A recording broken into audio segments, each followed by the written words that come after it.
Humans of the cardboard, welcome back to Just Nuts, guys. In this series, we're going through every monster type in the game of Yu-Gi-Oh! We are going to analyze everything they have to offer for the future of that monster type, and then we're going to make a tier list by the end of this series, and then we're gonna kind of rank them where all these kind of types land.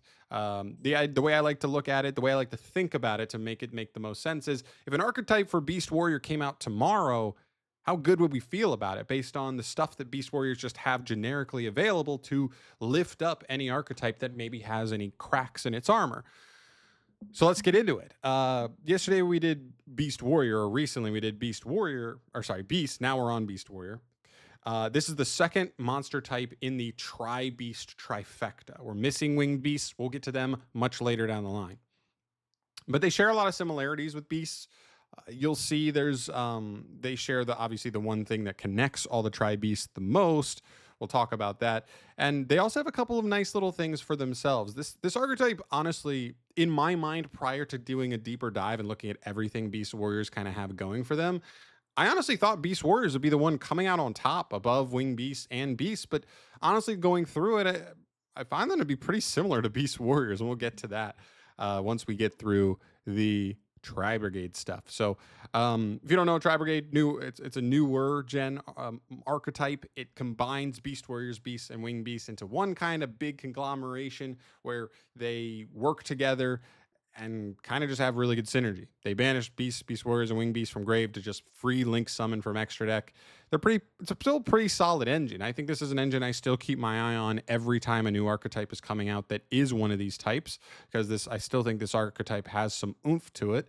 And yeah, it's solid. It's really, really good, particularly highlighting the new Link 2 is crazy because any two Tri-Beast type monsters can make it. So now this allows just a generic new Beast Warrior engine to, with just two Beast Warrior bodies, connect into the Tri-Brigade engine, which is very cool. And there's a lot of applications there. Also want to show off this guy down here. This guy does technically make branded fusion, a foolish burial for a Beast Warrior type monster. If you're okay being under some of the branded locks, obviously that can work, but if not, that gets a little worse, but still something worth pointing out in my opinion. And then there's also Alpha, the Master of Beast, generic good going second card. Never really come through, in modern day Yu-Gi-Oh! I mean, they thought this card always had potential, but maybe down the line it'll find a home. All right, now we need to get into the specifically Beast Warrior stuff. First off, Reborn Tangu. If this face-up card leaves the field, special summon a Reborn Tangu from your deck. This card is strange. This card is weird because he works only with himself, so he's not technically Beast Warrior support in the sense that, he gets you another Beast Warrior monster generically, but I could see a world where an archetype is built around him, or maybe you just have a new Beast Warrior archetype that comes out that maybe doesn't need its normal summon all that much. And so if you're looking for other generic Beast Warrior normal summons that have something going for them, I think Tengu's maybe one of those cards. Once per turn, helps you pull out another copy once he is sent from field to grave. I think there could be something there that maybe could work overall. Is the synergy going to be crazy? Not necessarily, but it would take, the right archetype could really use this card, I think. Next up, you have Coach Soldier Wolfbark, another card that doesn't wow me, but in a very specific niche scenario, I could see this card working. He lets you target a level 4 Fire Beast Warrior Engraved, special summon it, but negate its effects. Not a stellar card.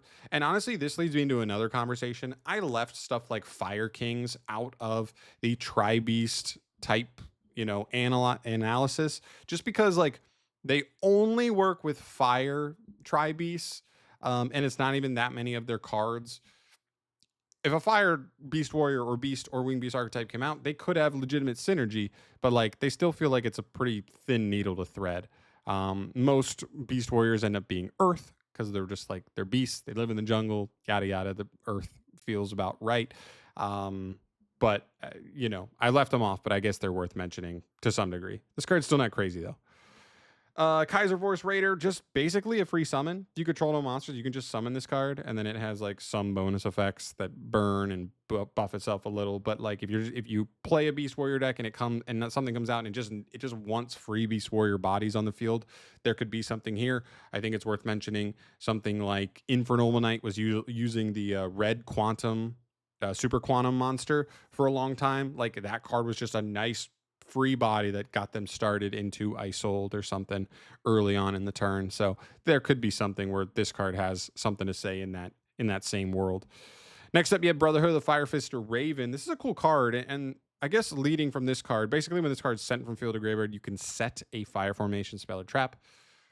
That leads us into Fire Formation Tenki. This is the card. When you are looking at Beast Warriors, especially for the main deck, this is the card that I think has the most relevancy as far as like a new card. You're telling me a new Beast Warrior archetype comes out tomorrow? I'm like, let me check my binder. Oh, yes, I do have my Tenkis ready and willing and able to boost that deck's consistency, right? When this card's activated, you add a level 4 lower Beast Warrior from deck to hand. It's Rhoda, right? It is a hard once return, so it's not quite as good as Rhoda, but man, this card's good. And technically, if you got a new archetype as well that's Beast and doesn't need its normal summon, you can normal summon Raven, link it into like an Almirage. This card sets Tenki, so you're not even losing to Droll, and then you're able to just search into a Beast Warrior monster from your new archetype, right? There is some cool synergy there. So these cards combined, but Tenki's really at the core of it in basically being, this is one of those few archetypes in Yu-Gi-Oh! That just has a Rhoda. And it's one of the Rhodas that's not on the ban list. So many of the Rhodas are being like hit down to 1, understandably, but Tenki's still around. So that's a bonus, big bonus. Then we get into the extra stuff. You also add Brotherhood of the Firefist Eagle to the Firefist lineup. He requires any 2 Beast Warriors, so he's very generic for Beast Warriors. He can like bounce a Fire Formation spell or trap, so assuming you've like gone through Tenki already in the turn, this card can bounce it to Foolish, a Fire Fist monster from deck. So not just super generic on the effect, but there is a Fire Fist monster that can just reborn itself super easily, so it just gets you extension. You turn 2 bodies into a Link 2 plus another body, and you keep going kind of thing. There's a world where they mix in there. Firefighting Daruma Doll. This card's not crazy to me. It's a Tri-Beast card. It takes any Beast Warriors, and Wing Beast. I don't even know if I mentioned this card for Beast, but retroactively, let's throw this in there. It's not that impressive a card. He gives you the ability to destroy spell and traps on both sides of the field. And then if this card destroys an opponent's monster by battle, you can just add a Tri-Beast from Banish or Grave back to your hand. It's a so okay card, but its effects are pretty dependent, right? You got to have spells and traps on the field. You got to destroy something by battle, and you're not that big. It's just an okay card. Brotherhood of the Firefist card is up next. This is Tiger King. He takes any 2 level 4 Beast Warriors, and on Exceed summon, he sets a Fire Formation spell or trap. So how about a rank 4 for Beast Warriors that gets you Tenki to search you another Beast Warrior? Not too terrible, honestly. This guy's cool. And then if he's sent from the field to the graveyard, you can also never mind. You need a million Fire Formations. Don't even worry about that card. That effect. It's mainly the searching Tenki thing. Next up here, you have Bujinte Kagatsuchi. Sorry if the name's kind of hard to read here. He also takes any 2 level 4 Beast Warriors. On Exceed summoned, you get to just mill the top 5 cards of your deck. It's pretty good. He doesn't really do that much outside of that, but I don't know, just an Exceed that on summon makes mills 5.